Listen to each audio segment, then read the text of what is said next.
As someone who was given by God the influence to impact lives of many people in my country, if I could go back in time when I was working my normal 9 to 5 job and I wasn't sure how to fulfill God's calling for my life, these are 10 pieces of advice I would give myself.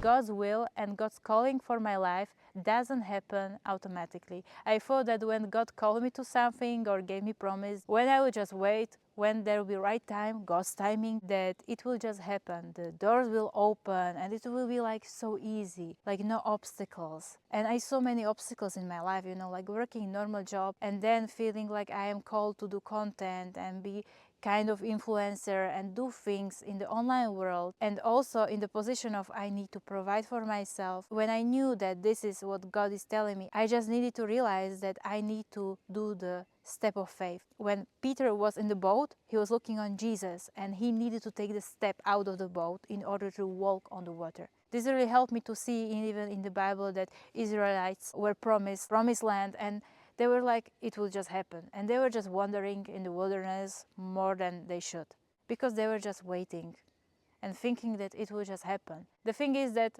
they wouldn't get into promised land without like fight. Like it wasn't like so easy to get to that promised land. It had many obstacles. So I needed to understand that yes, God's calling is always good path, but it doesn't mean it's the easiest path.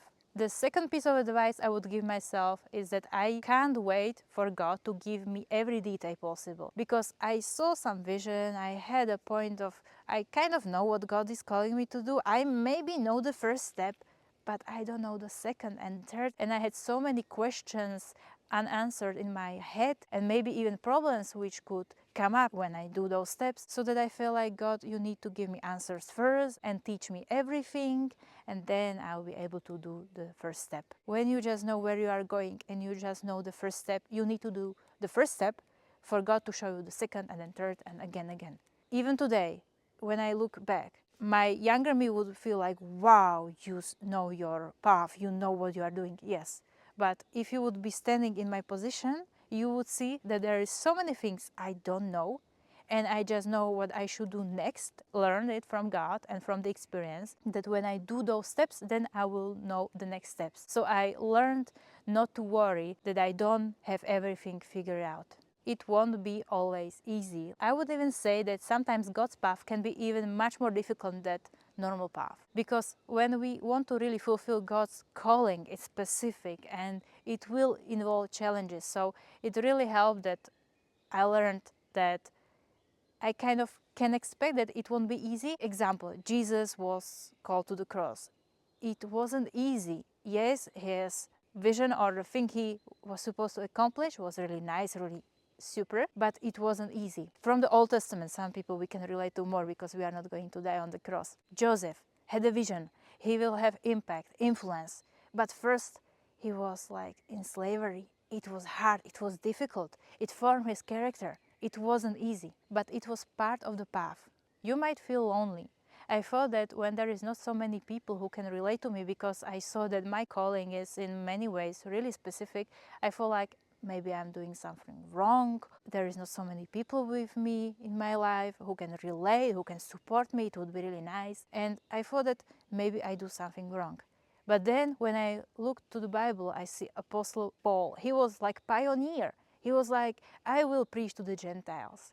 And I would say in the beginning, it wasn't like everybody was happy with him, that everybody was on the same page. We see it even John the Baptist. In some ways, he was like specific, like he was in wilderness doing his things. It wasn't like he had many people who could relate and really understand why he needed to eat honey and all the insects. Learn to be content with God and don't expect for people to really understand you in that deep level, because it's only possible with God. But God, yes, surely can in some ways send people, many times more people into your life, to give you like this full support from each perspective, that it won't be one person who really understands you, but it can be even more people from different fields who will understand you in different areas. This is really important, to change the mindset, not feeling like lonely, nobody understands me, but feel like God understands me, that's enough, and I'm happy, and I believe God will give people into my life. Satan will try to stop you. You know, maybe you heard the saying that the grass is always greener on the other side, and Satan uses different tactics to stop us.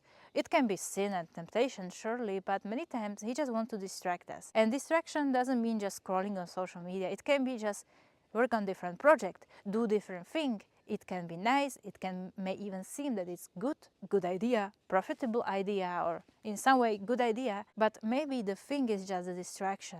Maybe you are really called to do just that one thing, and in order to see the breakthrough in that one thing, you just need to focus on that deeply. There are things I thought that God is calling me to do, and I put so much effort and energy into that, because I was avoiding the thing God really called me to do, which was harder in some ways, maybe new thing, that's why it was harder. So I was stuck on the greener grass, which was like nice. From the outside it looked like it brought so much fruit, but after some time I saw that it wasn't that fruitful as I thought, and I needed to change. Many times you might feel like you are walking on water. I always thought I will have everything figured out, that it will be easy to trust God. But the reality is, many times, even now, I'm in the situations when I am doing things for the first time. It's difficult, it's hard, it's challenging. And I would feel like I'm walking on water. It really helped me when I understood that when I really know that I am looking on Jesus, that I am doing the right decisions, I am walking the right direction, then I can have this certainty, even though that I don't see the things in my life.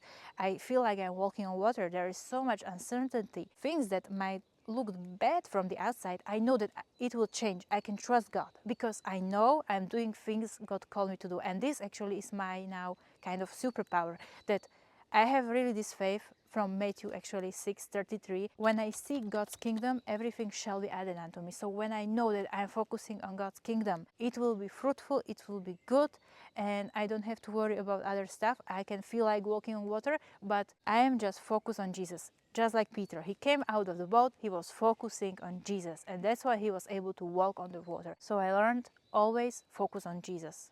Many times the biggest hindrance won't be people or Satan, but it will be me, my mindset, my limiting beliefs. There were so many times I felt stuck and I was like, God, you called me to do that. I don't see breakthrough. What's happening? I had to realize that maybe I am doing it a little bit wrong. Maybe I should do it a little bit differently. Maybe I just should have faith and change my mindset and just stop limiting God for what He can do and how He can do it, and stop just planning how God should do it. And when I realized that I could kind of blame myself, don't understand it wrong, not really like blaming, but seeing it that there is always room for improvement, it helped me. Many times the solution was just me renewing my mind, my mindset, seeing things differently. And then the thing which I used to do, it was hard. When I had different mindset, that thing changed. Like the thing didn't really change, but because I changed mindset, it wasn't easy. Like Bible says, the laborer is really like filled by his desire. This is actually something which gives him power, gives him energy, which gives him enthusiasm. When he is like really excited about something, it gives him so much energy that he's not really tired of working because he's excited. And when I understood that, okay, this work can feel like, oh, it's difficult, or I can be really just excited about the work, then it won't be that hard. It won't be that thing which would take me so much energy. Many things I started to love, or I just pray God give me love for that thing even more, for editing, for that and that, which is like sometimes really exhausting. And then I was like, yes, I love it. I can do it like sometimes 10 hours without a break, just because I changed the mindset. Even I struggled with waking up early, and I just once read the Bible in the Nehemiah. There was a really nice promise or thing God spoke to Nehemiah, and I was like, the next day I woke up without my alarm, 5 a.m., just like that. And like seeing things from the different perspective, renewing mind, gives us really so much speed to move forward. The more you will have results, the more people you are maybe even least expecting it from will be maybe against you, maybe jealous of you, and you may feel like you are doing good thing, there is fruit, maybe people are getting saved, or you are doing your thing, something God called you to do, and it's good. I learned that even from the point of view of sharing the gospel, there were so many people like not supportive. I was like sharing the gospel, helping people for free, giving my free time, and I was just giving all to it. And there are many people who are like, and until this day, there are so many people who are against. So like never think like there will be always people who just like you and support you. Just count on God who is supporting you. And you can see it, even Jesus, that there are people who call him demon possessed, people who said he's lunatic and this, blasphemous, and like many religious people had a really problem with him. Even Apostle Paul also, like there was so many obstacles people had in their life, we can see in the Bible. We decide if we focus on those people who are actually just maybe hating or trying just to stop us, or we are just focusing on God and God's vision for our life. If you see the results, don't give credit to yourself. It's so easy that when you worked on something so hard and see the fruit, to be like, yes, I did it right, and yes, I know God helped me, but feel good about yourself. And I see that it's really dangerous, because like Satan, he was kicked out of heaven because he feel like, I'm so beautiful, I'm so wise, I'm so close to God, maybe closer than the other angels. I'm special, I'm doing it right, God gave me this privilege. And this is what Bible calls pride. So I learned that anything I see in my life, like the big results, fruit, like television invite me or something, I know, yes, they invite me because I made this viral video or this and this, but I know that this actually just was idea from the secret place. God just gave me the inspiration. I just did it. God helped me in everything, supported me. So like, yes, maybe I did it, but I can just give credit to God, because without him, I wouldn't be in the place I am today.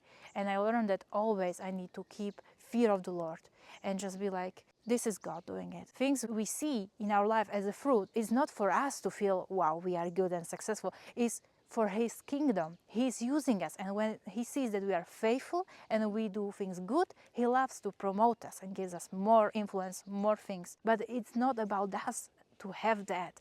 It's about him reaching even more people, because we are really good and useful vessel for him. That's why he gives us the place, but not for us. He's always doing it for him and for other people. So when I learned to look on those things from this point of view, helped me to really stay humble and, keep myself humble. Because it's so easy, yes, to see the fruit. I have this influence and so many people got saved. My YouTube channel is that big and this and this. And those people got delivered, saved when I prayed or something. No, it's God. It's always God. And my last point is connected with this one. Just because you started right doesn't mean you will finish right. I see it really strongly in the Bible, like Apostle Paul said that if I am running, I try to run the best, but if I would fail, I want you not to fail with me. Even Apostle Paul really admitted that it's possible for him, though even though he was loving Jesus, doing things right, he could not finish his race, that he could just do bad things. So he always kept this fear of the Lord. So we need to understand that even though maybe today we see a really nice fruit, a big fruit, it doesn't mean it will be like this forever. Because if we change our mindset, we will start doing things differently. It won't be the same. And maybe even in heaven, like it will have impact in heaven, like you don't get the prize from Jesus, or even worse, maybe you wouldn't even then get to heaven. We need to always stay humble, no matter what good fruit we can see in our life from any point of view. Always keep ourselves humble, and as the Bible says, above all, guard your heart, because out of it comes issues of life.